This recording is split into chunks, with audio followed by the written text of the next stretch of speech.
bagi bininya. Ada bininya.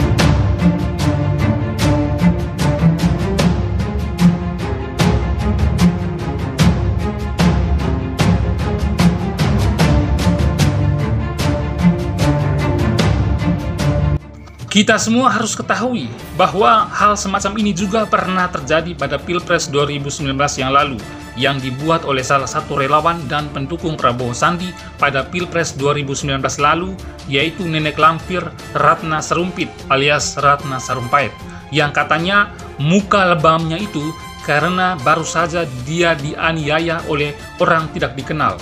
Padahal, setelah ditelusuri, fakta pun terungkap kalau muka lebam nenek lampir itu akibat dari proses operasi mukanya.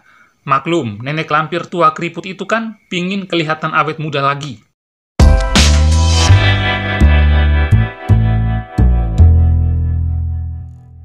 Berita kali ini datang dari kota Bukit Tinggi, Sumatera Barat.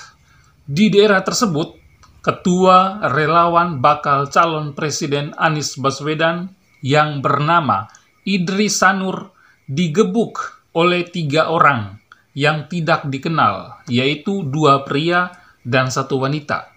Korban digebuk alias dikeroyok di kediamannya sendiri, lebih tepatnya di toko bangunan milik korban.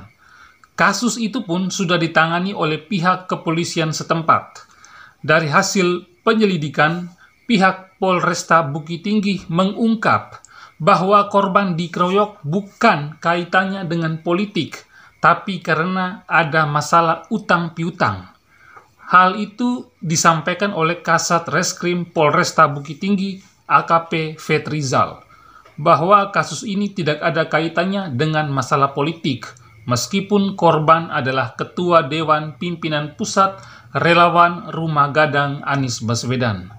Nah, kasus penganiayaan ini yang diduga kuat karena masalah hutang piutang ini pun langsung dimanfaatkan oleh relawan dan para buzzer RP Anies Baswedan. Mereka langsung membuat opini liar yang sesat dan menyesatkan. Mereka langsung seketika itu juga membuat narasi playing victim kalau kasus penganiayaan ini adalah karena masalah politik, mengingat korban adalah Ketua Relawan Bakal Calon Presiden Anies Baswedan. Mereka menuding ini adalah cara-cara dan upaya pembunuhan karakter terhadap relawan Anies Baswedan dan bakal calon presiden Anies Baswedan itu sendiri. Dan saya sangat-sangat yakin sekali, mereka pasti menuding kalau itu adalah perbuatan yang diperintahkan oleh sebuah kekuatan besar. Mereka pasti akan menuding pula bahwa, wah, ini pasti atas perintah istana. Wah, ini adalah permainan rezim saat ini yang tidak suka dengan Anies Baswedan dan berupaya menggagalkan Anies Baswedan untuk maju Nyapres 2024. Bahkan tidak menutup kemungkinan mereka akan menuding Presiden Jokowi di balik kasus pengeroyokan itu. Dan kita, rakyat yang berpikir waras ini, sudah tahu kemana isu tersebut mereka akan menggorengnya, lalu dengan mudahnya mereka mengkambing hitamkan istana. Bahwa pihak istana ikut bermain dalam kasus pengeroyokan Ketua Relawan Wan Abud Al-Yaman itu. Nah, itulah cara bermain kotornya relawan dan buzzer RP-nya Anies Baswedan.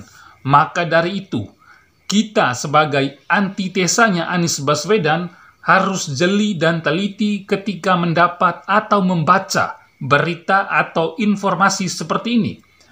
Kita jangan mudah percaya yang pada akhirnya kemakan hoaks yang kemudian merugikan kita sendiri. Tapi kita wajib cross-check terlebih dahulu kebenaran dari isi berita atau isi dari informasinya tersebut. Karena buzzer RP dan relawan Anies Baswedan memang sengaja membuat narasi sesat, penggiringan opini dan playing victim di berbagai media sosial hanya semata demi mencari simpati dari masyarakat Indonesia. Nah, itulah yang sungguh berbahaya. Sekali lagi, sebagai rakyat yang cerdas, kita jangan mudah kemakan narasi sesat dari relawan dan buzzer RP kadrun Yaman Jahiliyah pendukung Van Abut.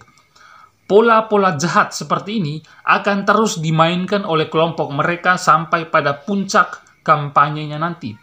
Kita semua harus ketahui bahwa hal semacam ini juga pernah terjadi pada Pilpres 2019 yang lalu, yang dibuat oleh salah satu relawan dan pendukung Prabowo Sandi pada Pilpres 2019 lalu, yaitu nenek lampir Ratna Sarumpait alias Ratna Sarumpait, yang katanya muka lebamnya itu karena baru saja dia dianiaya oleh orang tidak dikenal. Padahal setelah ditelusuri, fakta pun terungkap kalau muka lebam nenek lampir itu akibat dari proses operasi mukanya. Maklum, nenek lampir tua keriput itu kan pingin kelihatan awet muda lagi. Kasus nenek lampir Ratna itu pun hampir dipercayai oleh sebagian besar pendukung Prabowo waktu itu, termasuk Rizal Ramli, Rocky Gerung, anaknya Amin Rais yang dokter itu, dan masih banyak yang lainnya lagi. Mereka semua pada umumnya sudah menuduh kalau kasus dugaan penganiayaan yang dialami oleh nenek lampir itu pasti dibuat oleh kubu Presiden Jokowi. Tapi malah fakta keburu terbongkar duluan. Para pendukung Prabowo waktu itu, termasuk Rizal Ramli pun malu sendiri karena kasus penganiayaan nenek lampir itu ternyata hoaks belaka. Lalu nenek lampir Sarumpait itu pun hilang dari lingkaran tim sukses Prabowo Sandi dan hilang juga dari pemberitaan media hingga saat ini. Yang terakhir, sekali lagi saya sampaikan kepada kita yang selalu berpikir waras. Jangan mudah kita percaya dengan sebuah informasi atau pemberitaan di media sosial, apalagi pemberitaan itu dari pihak sono, pihak sebelah. Kita harus jeli untuk mencari kebenarannya, karena biasanya kubu yang bersebelahan dengan kita ini sukanya melakukan penggiringan opini yang sesat dan menyesatkan, narasi playing victim, merasa dizolimi, dan suka sebar hoaks untuk menyudutkan lawan politiknya.